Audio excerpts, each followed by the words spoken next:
everybody, this is Eric Worre. Welcome to networkmarketingpro.com. I'm here with one of the industry legends, Mr. Nathan Ricks, and we're here in St. George, Utah. Braved the snow and the bluffs and the cliffs, proving that I'll go to the ends of the earth in order to be able to bring you awesome information. And this gentleman has been one of the true rock stars in our profession. He's earned over $40 million in commissions as a distributor. And first of all, thank you for taking the time. You're welcome. I appreciate it very much. Just kind of start off, one of the things I love about our profession is we get to do and see things that other people don't get to do and see. So what's one thing in the last 12 months that, that you've been able to experience that maybe, might be interesting or other people might enjoy experiencing? Eric, yeah, first of all, thanks for coming down here. It is the end of the earth. Yes, I know. It's one of those beautiful places that we get to hide out because we do this business. Right. Because we can live where we want to live, and we don't have to live in these metropolises. Right. So anyway, that's why we hang out here. I think in the last year, one of the things that has been most rewarding to me, most satisfying for me, is we all have these personal goals, and one thing that's completely outside of the business, completely outside of most other things you do, is that I've become a pilot. So Okay. I'm really into flying. Right. And I've been bitten by the bug. Yes. Really bad. Yes. And so I've had this goal to basically fly my own airplane. Right. And I've been flying small airplanes, but I also bought a jet. Really? So I use that to get around and do my presentations around the country and so forth. When you live in a small town, one of the downsides, besides the upsides of all the beauty in the small town, is that air connections aren't that great. Right.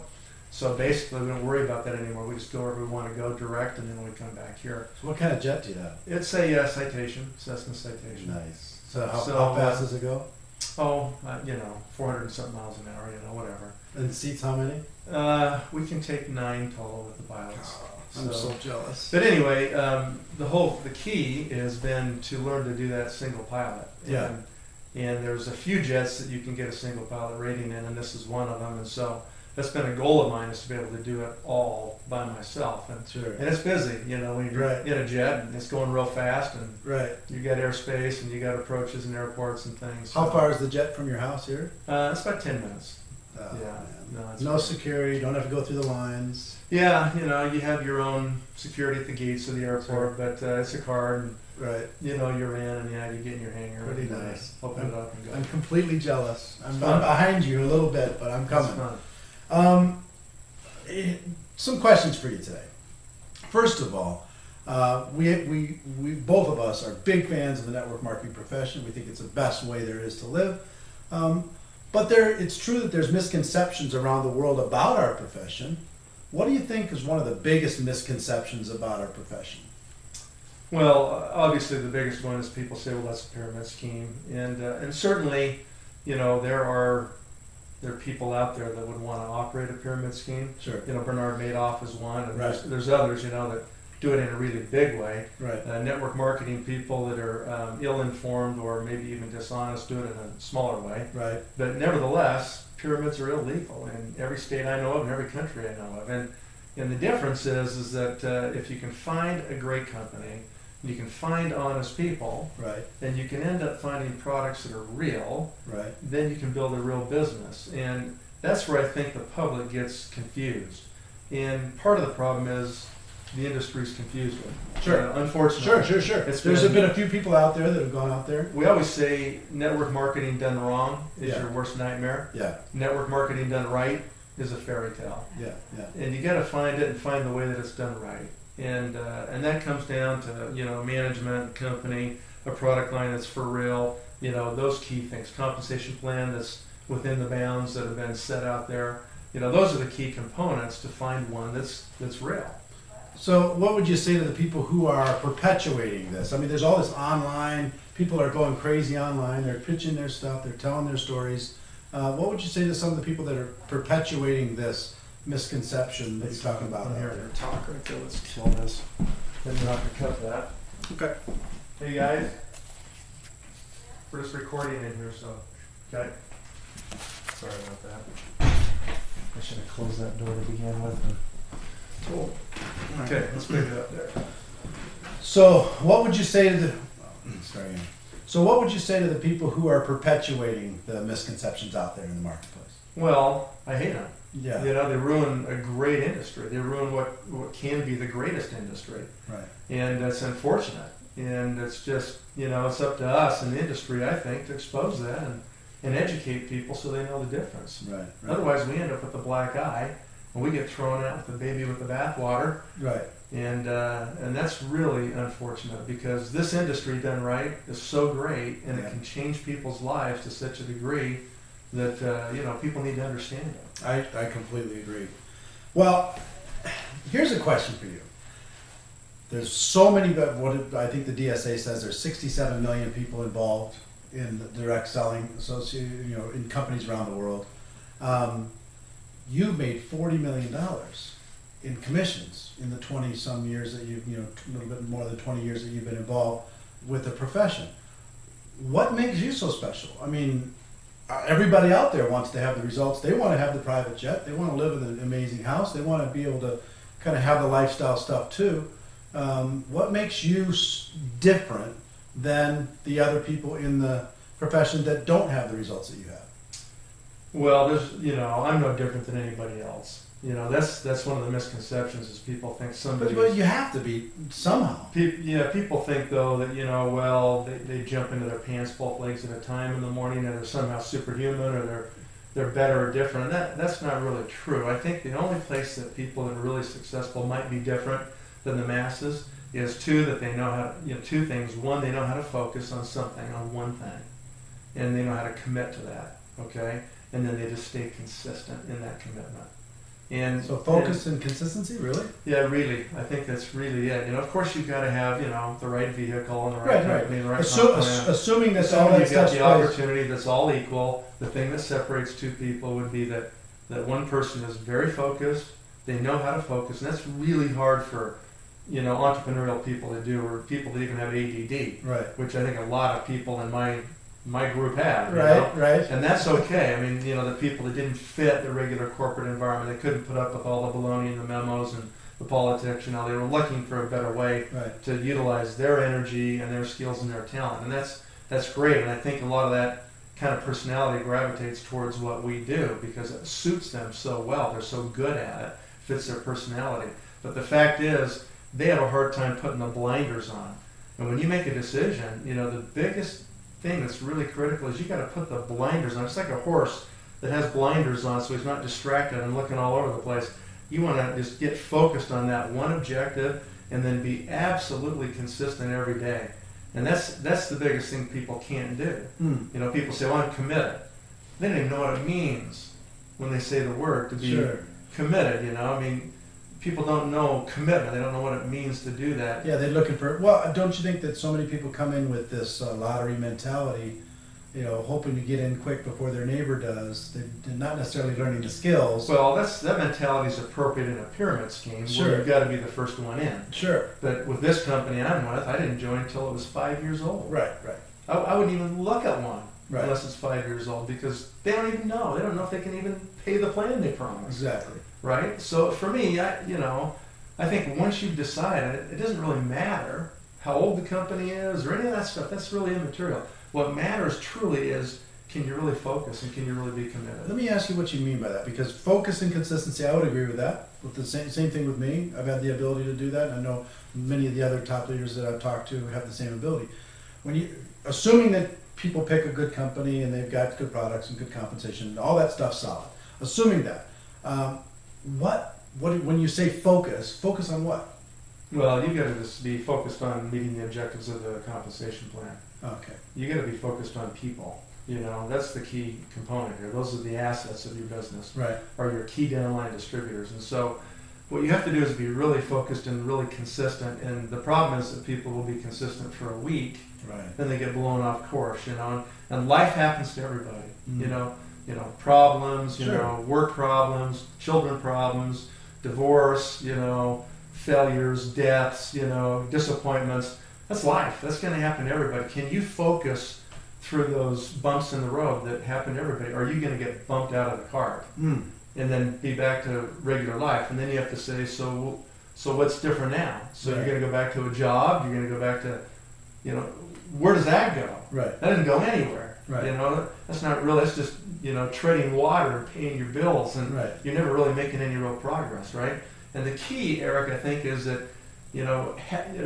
we need to know and expect that most people are going to quit. You kind of have to expect that Just because they can't focus. Well, half the people can't even keep the main commitment they make in their life, and that's to get married. Right. They quit that. Okay. Half of them. So what makes you think they're going to stick in your network marketing business? Right. I got it. Right? And so people are going to quit. Most of them are going to quit because most people can't focus and they can't be consistent. Be consistent. Right. That's now, you mentioned talking about that people were the real aspect of your business. Right. Some people focus just on recruiting. Bring them in, and let the chips fall where they may. Other people are bring them in, nurture, leadership development, relationship building, those types of things. Where do you fall? That's absolutely the second one. I mean, it requires focus and commitment on their part, and if I don't see that out of a person, I don't waste a lot of time. I can't make them, be ready at the right time of their life. I look at it like 12 o'clock straight up is when they're ready. Right. And some people, you talk to them and they're at 3 o'clock, and some are at 6 o'clock, and some are at 9 o'clock, and some are at 11 o'clock, but they're still not at 12 o'clock. Right. So I'm just going to go, when I recruit, I'm going to talk to enough people that I hit them right at 12 o'clock when they're ready. And I can't make it 12 o'clock in their life. I can just find them at 12 o'clock. Sure. Okay? So once I find them at 12 o'clock, then what I do... Wait, back up for a second, because I think that's an awesome point that you made, is you're not going to make them be 12 o'clock. You're not going to make them... You can't. You're not going to convince them that it's 12 o'clock for them. Right. You're going to talk to enough people that you will find somebody that's at 12 o'clock. That's a fascinating concept. Well, and I think everybody gets at 12 o'clock at some point or another in their life. That you have to wait for that to happen. So that's why people have to be talking to enough people and just having the conversation. Right. And if they're 11 o'clock, put them in the file and call them back in 6 months, call them back in a year. Some of my best people, it took me 5 years to get them in. Sure. 5 years of recruiting them. Wow. That's okay. I just, I'm not going anywhere, and I know that eventually they'll be at 12 o'clock. That's right. You're talking to them. Yeah. That's what I see so many amateurs do. They talk to somebody once, and because they're not at 12 o'clock, the person says, yeah, it's not a good time. And then they never, ever talk to them again, or they get mad at them, and close the door, they hit the relationship. Right. Or they're offended because somehow they're insecure enough, and the person said, I'm not ready, or it's not the time for me, or I'm not interested, Sure. None of that means anything. They'll eventually get there. What do they have? They got nothing. They got a job, maybe. Right. But they'll probably lose anyway, or they're not going to stick with it anyway. They're not going to have any future anyway. They're just renting their life to somebody, okay? Right. So eventually you got the gold. Sure. They're going to want what you've got eventually once they finally mature enough right here personally in their personal financial progress that they finally realize that they got to do their own thing. They got to have something for them. That's the only security they're ever going to have, So that's the key, is just to realize you can't make it 12 o'clock. You just got to find them at 12 o'clock. Then once you do find them, then the key really is, if they're serious and they're committed, you owe it to them. If they're going to make that kind of commitment and really demonstrate that focus, they're making life decisions. You owe it to them to really do all you can to help them build a group. So the real key is, if somebody is focused and consistent, that they demonstrate that to you. They come in. That's right. And if they demonstrate to you that they're focused and consistent by their actions, by calling me every day. I have to call them every time. They calling me. They're bringing people to me. Do you tell them to call you every day? Absolutely. Okay. When I sponsor somebody, it's a partnership. And I say, look, you could never afford to hire me. You couldn't afford my hourly wage. I love that. But I'll work for you for free, as long as you do these things. And what are the things you ask them to do? You're focused, you're committed, you call me every day. We're going to get you to leadership immediately, as fast as we can in the next several months, okay? And what I want is, I don't want you to even look sideways for a year. Not even one hint of it. Right. If you call me 3 months in and you got that nasal tone in your voice, Nathan, it's really hard, I don't know. I'm pretty much going to give you dial tone. Right. because I don't have time. Right. You It's know? 1 year commitment. You got to be focused. You got to be serious. You got to be committed. You got to call me every day. You got to be putting people in front of me. You know, we got to be doing launch calls, launch meetings at your house. We'll start to travel to your group wherever it starts to develop, and we're going to chase the business. Mm-hmm. We're going to chase that business through those lines of people, and we're going to develop dynasties. And that's got to give them lots of security, knowing that you're going to be there to help them, and Well, you're giving them a little bit of direction. If they'll do that, we know they can do it. We Yeah, know they'll yeah. make it. Yeah. You know, but the price might be too high for some people. Right. That's okay. Well, the focus and consistency is too high a price, like you said, for Well, most. what's the high price? Right. The real high price is you spend 40 years between 15 different companies, Right. and you have nothing, Right. and your life's gone, and you've rented your whole life Mm. to somebody else for nothing, Mm. to start over every January. Mm. That's zero. Yeah. You know, that's no way to live. Mm. With all the uncertainty, all the politics, all the baloney, never being paid what you're worth, those are the real risks. Oh, for sure. The real risk isn't doing a business like this and even failing in one of them Yeah. and trying to learn how to do it. Right. And then try it again, Yeah. until you figure it out, until you change enough that you can figure it out. But what we talk about on the show all the time is becoming a network marketing professional, not just a network marketing distributor. A network marketing professional is somebody who's coming in, going to learn a profession, Right. going to develop some skills, going to. Right. Like anything else. Yeah. There's a set of skills you got to develop. What do you think are some of the key skills that Well, somebody the key has to skill develop? for anybody in this business, the thing they're going to do 90% of the time is recruit. Right. So the key skill is learning to talk to people. Right. And some people have a hard time doing that. Yeah. And so I tell people if you're an introvert, you got to become an extrovert. Yeah. Or you're not going to make it. Or at least, I'm a fairly introverted person. I just learned to fake it in those moments. Kind of psych myself up for those moments. So for me, it's not even so much faking it. I'm kind of introverted too. Yeah. But it's that you care about people. No. If you love people, you'll do okay. Right. That's really it. And if you have a hard time saying hi, tell them walk around the whole week and just everybody you see make eye contact and go hi. Hi, hi, how you doing? Learn to say hi to people. Some Right. people have never done it. Right. The next week, add a sentence to it. Hi, how are you? Right. Hi, how are you? Hi, how are you? And then add another sentence. Just get to Sure. where you can talk to people. But if people are focused on developing that skill versus hoping to get lucky inside of our It profession. is so easy to do this if you're willing to talk to people. And don't take anything personal. I just want to get into a conversation. I might not even try to recruit you. Sure. I'm just trying to find out if you're at 12 o'clock or not. No, I love that. That's all I'm trying to do. I'm in a conversation. And it won't even take, if you're at 12 o'clock, it won't even take 5 minutes when you'll say, yeah, I'm pretty sick of what I'm doing, or my boss is driving me crazy, or my back's killing me and I need something. Or Right. they'll open the door wide open within 5 minutes if they're at 12 o'clock. And you just drive through it. I love that Right there. wait for 12 o'clock concept. I think that's just absolutely awesome. Anyway. Now, there's a lot of people that really focus on systems. In other words, they bring people in, they throw them into systems. And then there's other people who focus on, they have a process, but it's more relationship oriented. I'm guessing that yours is a little bit more relationship and coaching oriented. Yeah, it is. I think that's really the key, because systems tend to be, well, you're going to buy this package of leads from me, you're going to call these people, you're going to say this script, you're going to do this thing.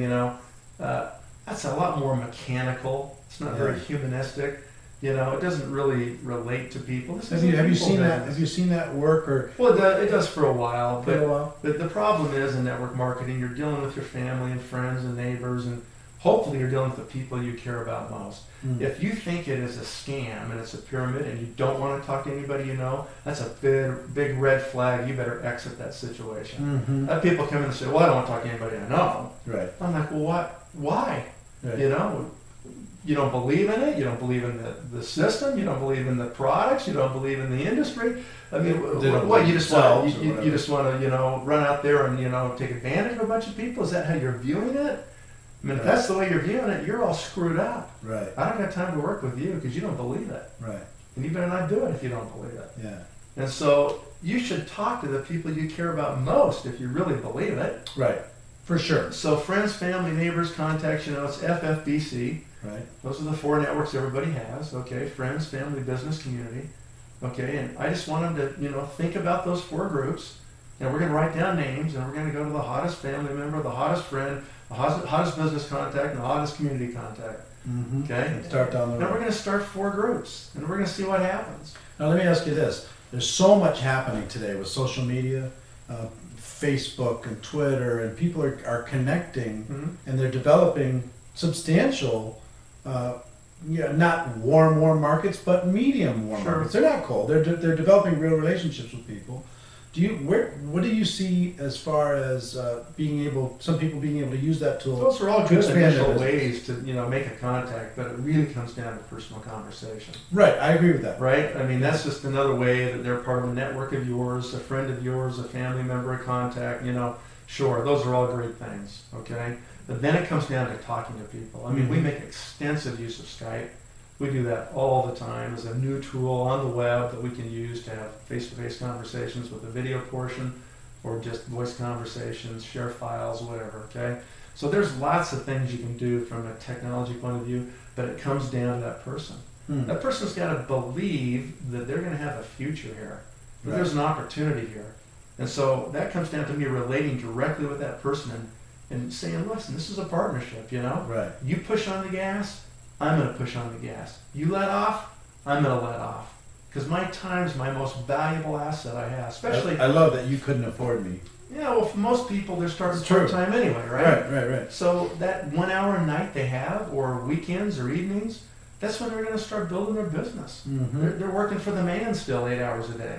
So time is really limited. Time's their most critical asset. They can't afford to waste any time. So if you see somebody pulling back, you got to pull back and go put your time someplace where you're going to get the return with people that get it. Right. Okay? And I just tell people, I'll match you energy for energy. Right. Whatever energy you're going to put in, I'll match it. You put it in, I'll put it in. You pull back, I'm going to pull back. Yeah. So just realize that's going to be the partnership. That's going to be the relationship. And if I'm not working in your group and in your downlines, believe me, I'm working in somebody else's. Sure. If I'm not working in yours, I'll be out creating your competition. Right. That's what's going to happen. Well, you mentioned working for the man, and you mentioned the challenges that people have, especially in our economic situation, working for other people, small business ownership, sales careers, blue collar, all these incredible challenges that are in those arenas. Right. Our economic situation is worldwide. It's certainly changed. The rules have changed. What do you see as far as what's going to happen this era of network marketing in this economy? What do you see as what's going to happen? What's the big opportunities? What are people going to be looking at? The economy is changing, and today the world economy is a lot more integrated than it was 20 years ago. When I started this industry, there was a day when you could get commissions out of different countries, and if one country had a recession, it didn't affect the other countries, and it was this really nice, diversified income stream, right? Well, today it's all interrelated. So everybody's getting hit today, and we're in an unprecedented time. And nobody wants to say the D word, but we're basically in a depression, okay? It's ugly, and it's going to get a little bit worse, through 2009 before it starts to get any better. And we're going to see thousands of banks fail this year in this country and around the world. Europe is probably in a worse situation than we're in right now. So it's really tough, and that just creates a tremendous pool of people that 2 years ago wouldn't even listen to us. 2 years ago, they could put a house under contract and make 20 grand before they even closed on it. Why work? Right. It was fluff. It was fantasy. It wasn't reality. Yeah. So today, there's really hard realities facing people. And the good thing about that is that we have some real solutions for people. So that's the good news. Yeah. Okay. Now, today people are not looking for investment opportunities because they don't have any money to invest. Right. They're looking for income opportunities. And that's what this industry provides people. We give people an immediate ability to create income. And that's what people are looking for. So in times like this, we do really well. Really well. Do you see us? I think we need to be able to we have an opportunity to tell the story. And I think we need to do a better job of somehow saying to the world, look, the scariest place to be in the entire world, the most insecure place to be in the entire world is working for a company. Right. Today. I'll tell you the 2 reasons that network marketing is the best business vehicle on the Please. planet. Okay? And these are not really discussed openly in our industry. Oh, great. But this is after, you know, my small brain thinking about this for 20 years, okay? I mean, $40 million really, worth of results, all right. These are two things that make a lot of sense. And, you know, if there's anybody who's, you know, a corporate chieftain who's listening to, you know, this interview at some point, or a business owner, you're going to understand this. You're going to hear this right now and understand it, okay? So, number one reason is that this industry is completely efficient. That's why people like me can make a lot of money, okay? Because I've been here 20 years, you know, doing it every day. I don't really take a whole bunch of breaks. I'm just consistent because I love the business, because I love people, because I want to help them be successful like I've been, Right. okay? So here's the number one thing. If you're a slug and you work in a big company and you're kind of hiding in there and you're hoping nobody finds out about you because you're a slug and, you know, you don't even really produce anything. You actually distract people that are trying to do their job. Right. You're kind of a disruptive person. Huge corporations are full of these kind of people. They're hiding out in these companies, and right now they're trying to find them and get rid of them. Right. Because those people are dead weight. And if you're a productive person and you work in that same big company, you're hauling that unproductive person on your back.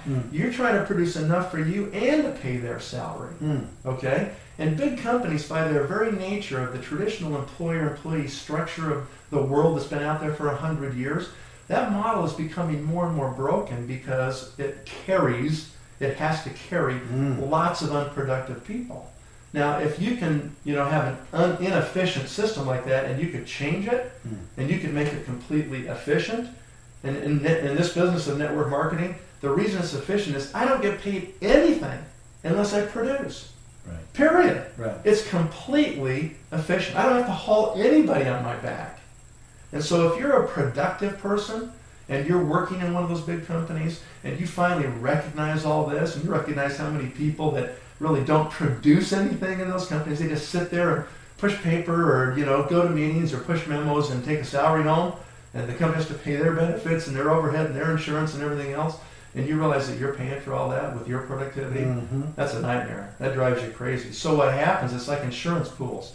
You know, health insurance pools, your health insurance goes up and up and up because over time, the healthy people exit and the pool just gets stuck with all the sick people. And that's kind of the way big companies are, is that, you know, smart people that go, I don't want to carry everybody, they start looking for opportunities that are more efficient, where they can get paid more what they're going to produce, okay? They're not afraid of being paid for production. Right. They want to be paid for production. They're confident people. They leave all the slugs and the non-producers in those companies. And they get worse and worse and worse as time goes on, because the good people go, there's better ways, I'm out of here, I'm exiting, okay?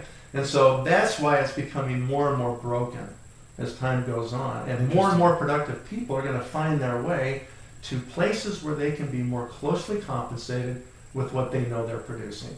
Okay, well, if you want to be completely compensated, totally tied to what you produce, network marketing is your vehicle. There's nothing that's more efficient in the economy, and that's why you can make so much money. Right. Okay, so that's a really important point, is, you know, why people need to think about that, okay? And it ties to the second point, and that is there's so few things out there. There's really no other business vehicles where I can give you the same exact opportunity I have. So if you think about a small business, you can't do it. There's the owners and there's the employees. And the employees will never be motivated like the owners are. No, never. The owners are the first ones there. They're the last ones to leave. They turn off the lights when nobody else does. They pay everybody else, and if there's anybody left, they pay themselves. Right. And they can't make everybody the owner. Right. Okay, there's just not enough to go around to do that. And that's the flaw. Okay? In this industry, everybody's an owner. Everybody owns their own distribution business, so to speak. So everybody can have the same opportunity. I've got numerous people that are underneath me in my downline, in my network, that make more money than me. Me too. Okay? And that's, you know, that's the ultimate proof. It's not a pyramid scheme. In a pyramid scheme, the top guy's going to make the most money no matter what. You know, what you really have with real network marketing is just a production cube.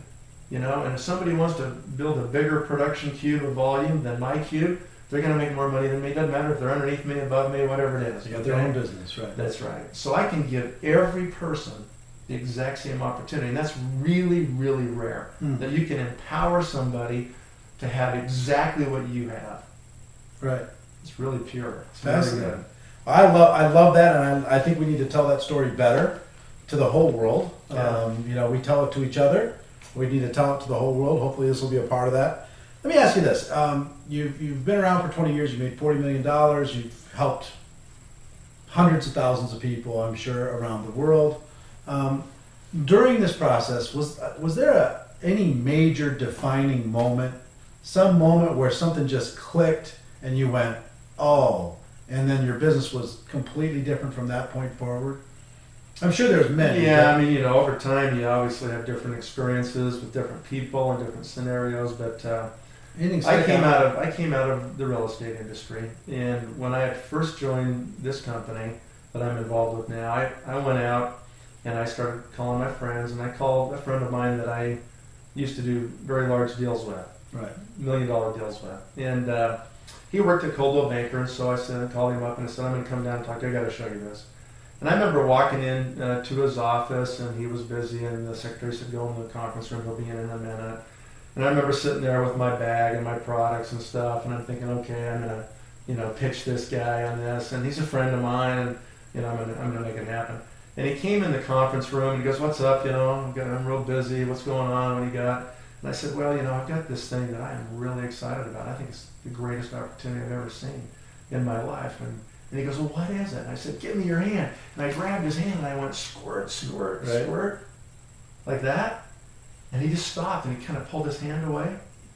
And the lotion's dripping through his fingers and it's going splat, splat Yeah. on the glass tabletop. And he just looked at me and he goes, You out of your mind? what's happened to you? Yeah. You know, what's happened to you? You know, we used to do multi-million-dollar real You used to estate be a deals. businessman. And you're selling hand cream? You know? And I could kind of tell right then, I thought, he's going to destroy me. Right. He's gonna steal my dream. He's gonna crush my confidence, my ego, you know? I didn't have the words to say. I didn't know what to say. I didn't know how to combat him, you know, with what he was saying. And I could tell that he was sincere in what he was saying, but he was also being a little vindictive. He was kind of being a little bit Mean. yeah, mean-spirited maybe, or whatever, you know. Hmm. And maybe it was he just said, oh, this is another one of those network marketing deals or whatever, and, you know, I'm going to crush this guy or whatever. And I don't know that he was intentionally doing it, but it was kind of happening that way. And I felt threatened. I thought, you know, I'm doing this and I want to do this, and I think I understand why I'm doing this, but now I'm not sure why I'm doing this, now that he's right here in this moment, right in my face, you know? And I just said, you know, I'm really sorry. This is a mistake. And I said, I'm going to leave. And I just packed up all my stuff. And I walked out, and I was so angry at myself. And I remember going down the elevator, and I get into the parking structure, and I'm so mad. I remember I opened that car door, and I took that bag, and I threw that bag as hard as I could, and it smacked against the other door and fell down on the floor. And I sat there just white-knuckled, gripping the steering wheel, and I'm thinking to myself, you know, why didn't you say something?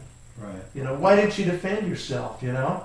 And it was really a frustrating moment. And I remember I had one audio tape from a person in our company. Right. It was the only thing that was out there at the time. And I remember 2 minutes later, I'm driving down the road and I'm listening to that audio tape and I'm trying to get my attitude back.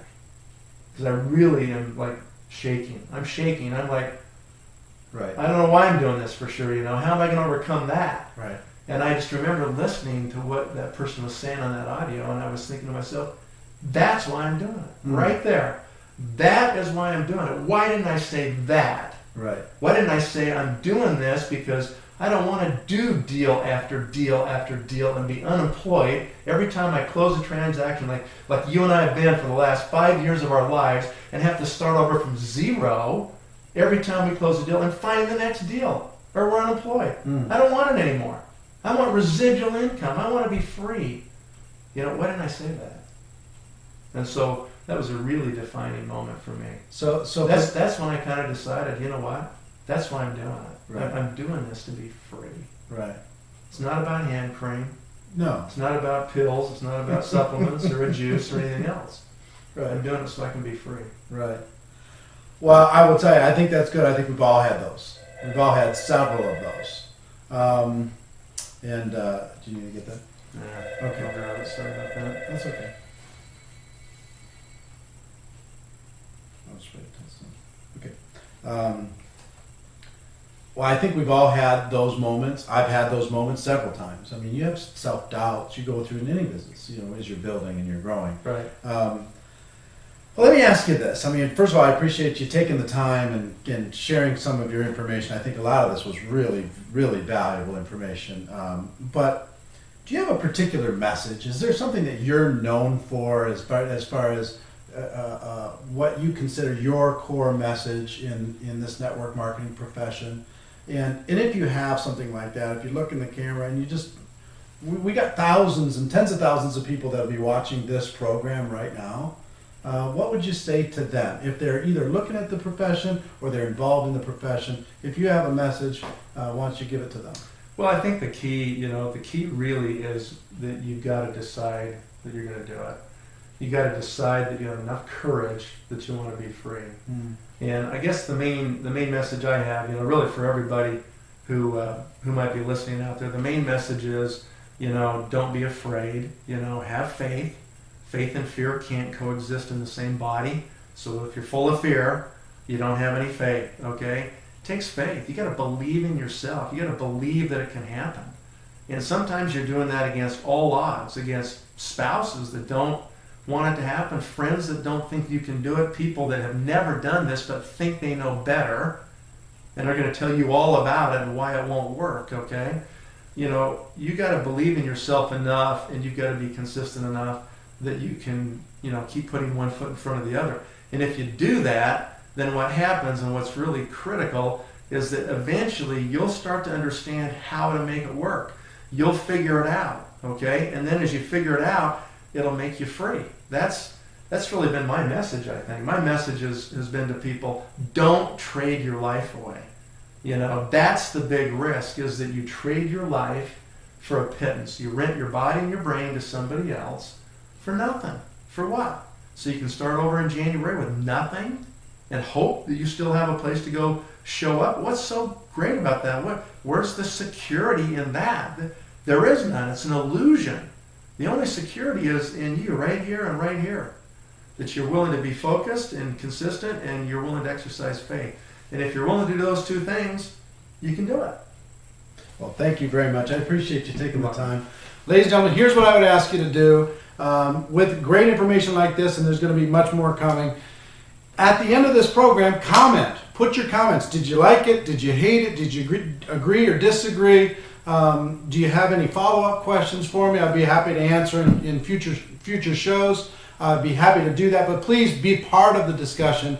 Be part of this process of helping our profession go to the next level. So to close, what I will do as always is my hope for you is you decide to become a network marketing professional. I hope you decide to go pro. If you do that, we can be the change that we're looking for in this great profession. Everybody take care, and from St. George, Utah, we'll see you next time. Bye-bye. All right. You rock, man.